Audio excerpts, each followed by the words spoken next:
Am I the butthole for following through and not going to Easter because I'm tired of every family thing being about the kids? I'm 26, 2 kids, and 4/5 sisters have kids, with the exception of Serena, who is the travel the world with a knapsack kind of gal. I love my family, but every single family outing, get together, every dinner, lunch, everything has to be family friendly and kid centric. I can never get my sisters other than Serena, when she's even in town, to go to a movie, have lunch, sit and chat without it being all about the kids.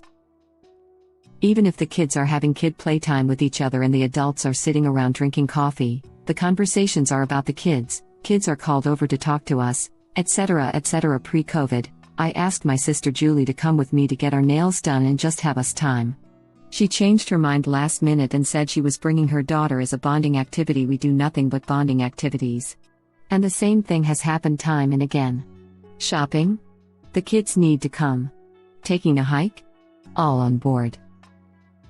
I expressed my frustration and she acted like I was being super out of line, shocked, and went on about how she can't imagine doing things without her mini-me and that it was weird. It became a whole "are you okay? Are you sure? Are you depressed?" thing. The requisite Zoom family things were all about the kids with no adult time. So when we were talking about getting together for Easter, I thought, hey, maybe they'll want to catch up. I asked during a planning call, do you think we can maybe just have some time for the adults when the kids are playing, so we can all catch up? My mom and sisters acted like it was the most ridiculous ask. Mom did the "are you okay?" And I can't imagine wanting to spend time with my family and exclude you girls from any part of it. That's not normal. I said that I really can't sit through another kid-centric get-together and that if we aren't going to at least do something and sit and have cake and coffee together and catch up, just the family, then count me out. Well, they went through with it and I ended up sending the girls over, staying home and having a great time, just Serena and me. She said that she understands how I feel, and she stands with me, because they exclude her as well since she doesn't have kids and has been clear that she never will. Of course she and I are being talked down to and told we're buttholes to treat family like that we should have all been together as a family, and that it's time to grow up and accept that it'll never just be the sisters again. I cried about this a lot. Am I really wrong here? Is this normal and I just need to accept never seeing my other sisters one-on-one without their kids being the focus of everything?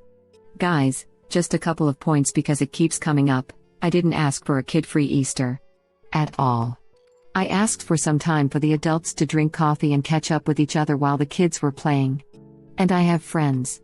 But family and friends are different. Whoever reposted this in AmItheAsshole to make fun of me and call me names like Cool Moan and Troll and make fun of me and mock the fact that my partner was murdered? I hope you feel good about yourself. I'll never post here again. You people are evil. Not the butthole. Being a parent is important, but so is nourishing all the parts of you that exist outside being a parent. 100%, this. I love my kids. I love my husband. I love the fact that when we get together as a family, we have adult conversations that do not revolve around the kids or involve the kids. You know why? Because my siblings and me are full-grown adults who have identities outside of our children. Not the butthole, original poster. If you were my sister, I'd totally be down for some one-on-one sister time. I love when I get to do that with my sister. Your family acts like outside being parents, you are nothing. You're a mom and that's all you are. I'm so sorry your family does this. What are your sisters going to do when their kids grow up and leave home? Who are they going to be outside being moms? Edit. Thank you kind strangers for the awards. Who are they going to be outside being moms? Grandmas.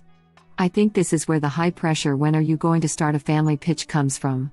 From growing up in a very conservative family, this seems quite familiar. Yep, because the nest empties and suddenly they don't know what to do with themselves because they never nurtured an identity outside of child caretaker. I'm honestly working on breaking this right now and it's hard. I hate having that lost feeling when I actually have time to myself. I just want to feel like my own person again and not just mom/mama. I truly envy my husband who managed to keep his identity outside of fatherhood. Society expects women to lose themselves in motherhood, so don't be too hard on yourself for just buying into the conditioning. I feel the same. I have a 9-year age gap between my two last children, and when my 6-year-old and 15-year-old are at school, I feel lost. My eldest are 22 and 19 and are furthering their careers away from our village, which I am so proud of them for, but I miss having a busy home and all the ups and downs that entails. I've been a mother longer than I haven't been, if that makes sense, and it's really hard trying to find my identity now. I think all parents get a little sad when their kids move out. I guess we just have to let the pride outweigh the hurt. I hope you find yourself again soon. Thank you for replying to me. I am definitely working on simple ideas like what do I enjoy doing that isn't about serving others, and how can I expand my world outside my home. It's a very strange time, but I am hoping if I keep reading and thinking and expanding my worldview, it will help. It's no problem. Something I'm going to start doing is trying one new thing every day, whether it's a hobby, food, learning something, etc. I think it will help. Maybe you could try it too? Put the time in now to build yourself up again. What do you find interesting? Not sure? Then try a bunch of stuff. It can be helpful to have some structure, goal to work to. So for example, sign up for a run in a few months and start practicing, or join a book club, adult learning course, or a yoga class. Or set yourself a goal, an hour of non-family stuff a day. Or get a part-time job. You will always be a mother, and it will always be part of your identity, it just changes. I am an adult and love seeing my parents. They are their own people and have interesting things to talk about when we meet. But I know my mom found the transition hard. Thank you for your reply. I'm definitely working on it. I was married young the first time and became a mother at 17. I managed to do A-levels and a BA by taking my children to lectures with me at university, so I think academia is what makes me happy. I have lost both of my parents and only have one younger sister, so I think some of my difficulty is mixing up grief and trying to make a family without any grown-ups to give me advice. LOL. Thank you for giving me some things to think about. Oof, this made me so sad. I do feel sad a lot of the time. I think I need to make some friends, but I'm not even sure how to do that. LOL. Unless there are adults that want to sit around painting or drawing or learning to cook, bake, and so, which I'm sure most people would be very bored by. This is hard, but I believe you can do the thing. Are you trying new hobbies and joining new groups based on those? Exactly this. My grandmother had 11 kids. Then spent her entire life catering to her kids, husband, and grandchildren until she dies. After Grandpa died, she spent 9 months out of the year traveling to different children's houses to take care of grandchildren and great-grandchildren. She died serving other people. Because her faith and her family told her to. It was very sad. She had no real home after Grandpa died. She couldn't stand to be in her little house by herself. It was so sad. Exactly. I love my kids so much, but I'm allowed to have time that's just mine. It's healthy to take time to do adult things. Exactly this. I am a parent. I was reading this thinking it's super weird that these people don't want time away from their kids. Then, of course, the self-doubt instilled by people like this flared up, and I felt guilty for enjoying activities outside of my daughter. Person facepalming, female sign. 100%, original poster is not the butthole. So true. Willing to bet sister has gone so long with her child shield she didn't quite know how to do things without any conversation that isn't child-based, because she doesn't have anything in her life that isn't child-based. Being your own person, and taking some time away, sets a great example for your kids. It also models healthy relationship for when those teenagers start trying on their adult relationship with the parent. Not the butthole. My parents, who I love and appreciate having decent/excellent relationships with as an adult, one better than the other for reasons, did make the error of making their lives about me and only me. And I'm an only child. It affected their marriage, not married anymore but stayed together till I graduated college, which wasn't great, and definitely affected me, and early adulthood was a rough adjustment to not everything being about me and me having to make my own decisions. I've gotten better, but I was a PITA to people for a while. So I can safely say this mom being the only identity thing is really bad. Your comment got me wondering. Do excessively child-focused parents end up becoming helicopter parents, which in turn makes the kids kind of self-centric and still childish when they grow up? Asking because my parents did that. And I am also a PITA. There's a high chance, I reckon. Yes, my mom is like this. She places so many expectations on me. Wow, your childhood sounds very similar to mine, except my parents divorced when I was in high school. Fellow PETA. I do think the fact that my parents' lives revolved around me is a part of why I am the way I am, although I have certainly improved some. If I'm being totally honest, I was a spoiled brat. It's a hard personality to get rid of when you become an adult and realize the world doesn't revolve around you. Are you my ex? Smiley face.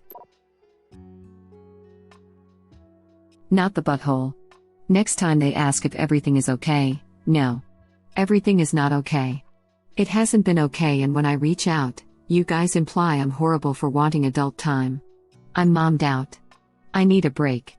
I cannot do kid stuff 24/7. I need a break from glitter and fart joke. Squabbling at the table. Arguing over what they want.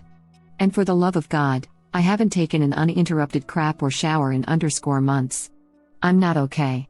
If you guys want a mom 24/7, more power to you. But every once in a while, I'd like to have adult conversations. If you guys want to call it selfish, go for it. I prefer self-preservation of my sanity. I think you're painting this the wrong way. You're making it seem like original poster wants to get away from the kids when it should be painted more that she wants time as herself and to have some sister bonding time. It's a fine line, but I think that the way you're making it seem would just feed into the sisters' perspective of how they think original poster feels. 6 of one, half a dozen of the other. Depending on your perspective, you can paint what original poster is asking for in a positive or negative light fairly easily, but what it comes down to is that original poster feels a need for adult conversations that is not being met, and her family is pushing back on her repeated requests for adult time. Yes. But how you phrase the response to her family is going to play into how they react. They already think that original poster is horrible for wanting some time to herself in reasonable settings. If she went to them and stated what was posted above, they would continue to think there is something wrong with her as opposed to understanding her needs and being more willing to comply. Honestly, with how they've reacted to her saying nothing is wrong, maybe this is the right tactic. Tell them something is wrong. Original poster needs adult interaction and isn't getting it. You're missing my point. Op has already articulated that she has adult-oriented needs and they refuse to comply. By saying that there is something wrong, they might be able to take her seriously. I'm with you. Less I'm mommed out and more I'm not depressed, I just have more to my identity than my children kind of communication. Important not to paint it as a complaint about raising children. Yep, original poster is saying she's a person as well, not just a mom. She has thoughts and feelings which aren't about her kids, and it's perfectly healthy to do so. It sounds like her sisters no longer have personalities outside of the role of mom. They have absolutely no interests outside of what their kids are doing. They're going to massively struggle when their kids grow up, and they don't want to let them be independent adults. In original poster's shoes, I would be tempted to bounce that back at them. Gently ask them, hey, what hobbies and interests are you going to pursue when the kids move out? I never hear you mention any. Won't you be bored later in life? But every once in a while, I want an adult conversation. She's not asking for babysitters for a vacation or even a night. Just adult conversation, and that is completely reasonable. I'm so glad my kids are grown. No way I'd survive the year without adult conversation. Most of my friends were kidless and it helped minimize a child-centric life. I completely agree. Maybe original poster can make a list in advance of things she would like to talk about with them. Stuff like working from home is grinding down on my mental health, my boss is an a-hole, I have some back pain because I am home all day and can't do sports, etc. Maybe when faced with specific stuff that they would not speak about in front of the children, they would get the point of why they are missing on an essential part of their relationship with original poster. Well said. Right on. From a very tired mama. Any parent who's honest will tell you that they'd love, and in fact, need, adult-only time, occasionally. Not the butthole. The problem is, a lot of them forget how. So it takes a while for the conversations about kids to burn out, and so non-kid topics can start being discussed. When I meet my family, it takes a good hour hearing about all the funny and stupid crap kids have done, before we start hearing about each other. Good point, and happy cake day. How else do they get more babies? Not the butthole. Like you, I adore my children, but I am my own person and need some adult and alone time. It sounds like your sister Serena gets left out a lot as she doesn't have children, and that's really sad. Edit because holy cow, is my writing terrible. Original poster replies, that's part of what Serena and I talked about, and I felt bad. I've always tried to include her in everything, but she's all over the place. I think part of it is because everyone knew she didn't want kids from the start, so they started pushing her off to the side like she matters less somehow. We have plans to go hiking together, without the kids, through the summer, which makes me happy. I was always closest with her growing up, and she was the one who was there for me when my late husband was murdered. Wait, hold up. Raised hand. Your husband was murdered and your family can't spend any quality time with you to check in and see how you're doing as a human being, and not just a legal guardian? F that crap. No wonder you are feeling awful about your family, they have totally and completely failed you. I know it's hard, but please don't see this as a commentary on your worth. It is only a comment on their own lack of identity. Please enjoy this opportunity to be real family to Serena without the distractions of anyone else's agenda or failures. I am so happy that you have each other. This is so huge. I could very easily see myself losing my sense of identity if I lost my husband and my family only saw me as a mom and not as me. I almost choked on my coffee when I got to your last sentence. What the F? I'm so sorry for your loss. Your husband was murdered and your family still can't give you the time of day? I honestly think you should stay close with Serena and distance yourself from the rest of them for a while. Send your kids over and just spend time with Serena, as two individual adult sisters who love each other. Hang in there. When my late husband was murdered. Okay, whoa. Did not expect that. So sorry for your loss. This is even more reason for your family to appreciate you wanting to spend adult time with them. Stick with Serena. Not the butthole you deserve, and need, adult time with your family. It is not a ridiculous ask at all. I am going to point out that a lot of people that need things from family members have had to figure something else out. Isn't wrong for want it. But I think she will be happier if she accepts that she isn't going to get it anytime soon. She will also be much better off when the kids are grown up if she doesn't completely lose her identity in the meantime. There is a famous quote that goes something like, "Grant I the coffee to change what I can, and the wine to accept what I cannot." It's actually a witty play on a more religious quote by theologian Reinhold Niebuhr. God, grant me the serenity to accept the things I cannot change, courage to change the things I can, and wisdom to know the difference. As I don't believe in a God, I much prefer yours. I'm an atheist and I have the serenity prayer, minus the first word, stuck to my computer monitor at work because sometimes I really need the reminder that I can change some things but not others. I probably recite it 4 times a day, more towards the end of term. I like this saying. Thank you for watching. Please subscribe to be the first to know about Red Rabbit Reader's new videos. If you like our videos, please like them on YouTube and share them with your friends. We welcome your comments below. Press to start another of our videos.